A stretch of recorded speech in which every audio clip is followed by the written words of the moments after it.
નમસ્તે વિદ્યાર્થી મિત્રો, ધોરણ 9 ગણિત. આજે આપણે જોવાના છીએ ભાવિકના સ્વાધ્યાય પત્રનું સોલ્યુશન ગણિત વિષયનું. અહીંયા વિદ્યાર્થી મિત્રો તમે જોઈ શકો છો 80 માર્ક્સનું પેપર આવશે. એમાં વિદ્યાર્થી મિત્રો વિભાગ એ 24 માર્ક્સના હેતુલક્ષી આવશે. એનો વિડીયો પણ આવશે. તમારે શું કરવાનું છે, ફટાફટ વિદ્યાર્થી મિત્રો ચેનલને સબસ્ક્રાઇબ કરી દેજો. આજે આપણે જોવાના છીએ વિભાગ બી. ટોટલ તમારે 13 દાખલા હશે અને એનામાંથી કોઈ પણ 9 દાખલા લખવાના છે. તો તમારા 18 માર્ક્સ વિદ્યાર્થી મિત્રો પાક્કા થઈ જશે. ફરીથી એક વખત કહું છું, પ્રથમ વખત આયા હોય તો ચેનલને સબસ્ક્રાઇબ કરી દેજો. 18 માર્ક્સ પાક્કા, 100% ગેરંટી. વિભાગ બી એનું સંપૂર્ણ સોલ્યુશન. અહીંયા વિદ્યાર્થી મિત્રો પહેલા નંબરનો દાખલો છે, હું તમને સમજાવીશ પણ ખરી. અહીંયા આપણને શું કીધું છે, સાદુરૂપ આપવાનું કીધું છે.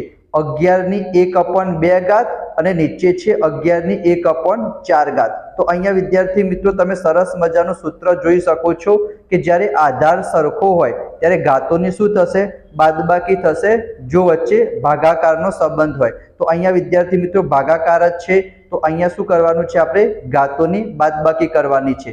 તો અહીંયા વિદ્યાર્થી મિત્રો સરસ મજાનું સોલ્યુશન તમે જોઈ શકો છો. 11 ની કેટલી ઘાત આવશે, 2/8 આવશે. તો તમે વિદ્યાર્થી મિત્રો 1/4 લખી શકો છો. માત્ર ઘાતોની શું કરવાની છે, બાદબાકી કરવાની છે. અહીંયા વિદ્યાર્થી મિત્રો તમે ચોકડી ગુણાકાર કરી અથવા તો લસા લઈને કરી શકો છો. બરાબર. આ પહેલા નંબરનો દાખલો હતો સાદુરૂપ આપવાનો. એના પછી વિદ્યાર્થી મિત્રો જે બીજા નંબરનો દાખલો છે એમાં આપણને કીધું છે 36/100 અને દશાંશ સ્વરૂપમાં લખવાનું છે. એનો મતલબ કે પોઈન્ટમાં લખવાનું છે. તો અહીંયા તમારે સરસ રીતના ભાગાકાર કરો તો તમે જોઈ શકો છો. બરાબર. અને આપણને એ પણ કહેવાનું છે કે કયા પ્રકારની અભિવ્યક્તિ છે. એનો મતલબ કે શેષ જો 0 આવે તો વિદ્યાર્થી મિત્રો શાંત આવશે. બરાબર, એ તમને ખબર હશે. તો અહીંયા શેષ 0 આવી અને ભાગાકાર પણ તમે વિદ્યાર્થી મિત્રો જોઈ શકો છો. તો દશાંશ સ્વરૂપમાં કઈ રીતના લખીશું, 0.36. એના પછી વિદ્યાર્થી મિત્રો ત્રીજા નંબરનામાં આપણે કિંમત શોધવાની છે. સવાલ શું છે, 64/1/2. અહીંયા વિદ્યાર્થી મિત્રો જોઈ શકો છો. તો આ દાખલાને આપણે બે રીતના કરી શકીએ. અહીંયા તમે ડાબી બાજુ અને જમણી બાજુ જોઈ શકો છો. બરાબર. આ છે વિદ્યાર્થી મિત્રો ડાબી બાજુ, આ છે વિદ્યાર્થી મિત્રો જમણી બાજુ. બંનેનો આન્સર તો સેમ જ આવશે. તમને જો ઇઝી મેથડ લાગે એનાથી તમે કરી શકો. બરાબર. તમે સરસ રીતના જોઈ શકો છો. સ્ક્રીનશોટ લેવો હોય તો વિદ્યાર્થી મિત્રો લઈ લેજો. એના પછી ચોથા નંબરનો દાખલો પણ વિદ્યાર્થી મિત્રો દશાંશ સ્વરૂપમાં જ લખવાનો છે, પણ અહીંયા એ લોકોએ મિશ્ર અપૂર્ણાંકમાં આપેલું છે. તો સૌથી પહેલા મિશ્ર અપૂર્ણાંકને આપણે શું કરીશું, સાદા અપૂર્ણાંકમાં કન્વર્ટ કરીશું. તો 8 ચોક 32 અને 32 માં 1 ઉમેરી તો 33/8 થશે. બરાબર.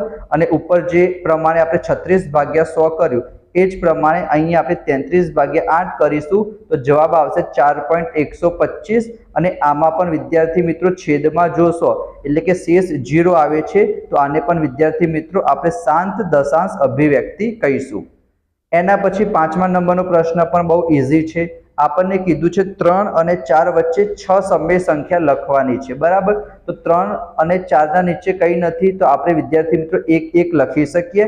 અને બધામાં વિદ્યાર્થી મિત્રો ઉપર નીચે આપણે 10 વડે ગુણી દીધું. જરૂરી નથી 10 વડે ગુણવું, પણ 10 વડે ગુણવું ઈઝી પડશે. તો 10 વડે ગુણીશું તો 30/10 થઈ ગયા. અહીંયા 40/10 થઈ ગયા. અને 30 અને 40 ની વચ્ચે વિદ્યાર્થી મિત્રો કેટલા આવશે, 31 થી લઈને 36/10 સુધી આપણે લખી શકીએ. 6 સમય સંખ્યા કીધી છે, 5 કે તો 5 લખવાની. બરાબર. તો પાંચમા નંબરનો પ્રશ્ન હતો. એના પછી છઠ્ઠા નંબરનો પ્રશ્ન, આ મોસ્ટ ઇમ્પોર્ટન્ટ પ્રશ્ન છે, છેદનું સમયીકરણ. આ તમારી પરીક્ષામાં પૂછાવાના સૌથી વધારે ચાન્સીસ છે, તમે કોઈ પણ સ્કૂલમાં ભણતા હોય તો. છેદમાં જે આપેલું હોય વિદ્યાર્થી મિત્રો એ જ આપણે ઉપર નીચે લખી દેવાનું, પણ ખાલી નિશાની બદલી દેવાની. અહીંયા પ્લસ છે તો અહીંયા વિદ્યાર્થી મિત્રો ઉપર નીચે માઇનસ કરવાનું. હવે ઉપરનો ગુણાકાર ઉપર કરવાનો અને નીચેનો ગુણાકાર નીચે કરવાનો. અને હંમેશા યાદ રાખજો, નીચે હંમેશા આ સૂત્ર બનશે, a² - b². પહેલા પદનો વર્ગ માઇનસ બીજા પદનો વર્ગ. તો અહીંયા 5 - 2 કેટલા થશે, 3 થશે. તો અહીંયા તમે વિદ્યાર્થી મિત્રો જોઈ શકો છો. અને આ છે વિદ્યાર્થી મિત્રો સાતમા નંબરનો દાખલો. એ પણ બહુ ઇઝી છે.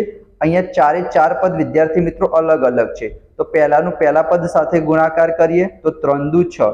પહેલાનું બીજા સાથે ગુણાકાર કરીએ એક વર્ગમૂળ વાળું હોય અને એક વર્ગમૂળ વગરનું હોય તો કંઈ ના થાય, તો એમને એમ કરી લેવાનું. એના પછી બીજા પદનું પહેલા પદ સાથે એમાં પણ એક વર્ગમૂળ વાળું છે, એક વર્ગમૂળ વગરનું છે તો કંઈ ના થાય. અને બીજાનું બીજા પદ સાથે તો બંને વર્ગમૂળ વાળા છે તો એનું થશે. તો આ વિદ્યાર્થી મિત્રો બહુ વિડીયો લાંબો ના થઈ જાય એના માટે આપણે 7 દાખલા જોયા. બહુ બધા દાખલા છે વિદ્યાર્થી મિત્રો, આપણે બધા જ ભાગ અપલોડ કરીશું. જો તમને વિડીયો પસંદ આવ્યો હોય લાઈક જરૂર કરજો, તમારા દોસ્તો સાથે શેર કરજો, ચેનલને સબસ્ક્રાઇબ જરૂર કરજો, કારણ કે 10મા ધોરણમાં આવશો તો એનો પણ આપણે ફૂલ સપોર્ટ મળશે. તમારી જ ચેનલ છે વિદ્યાર્થી મિત્રો, તો નમ્ર વિનંતી કરીશ વિડીયોને લાઈક કરો, ચેનલને સબસ્ક્રાઇબ કરો, દોસ્તો સાથે શેર કરો. મળીશું આપણે નેક્સ્ટ વિડીયોમાં. ત્યાં સુધી જય Shri Krishna, Radhe Krishna. Thank you so much.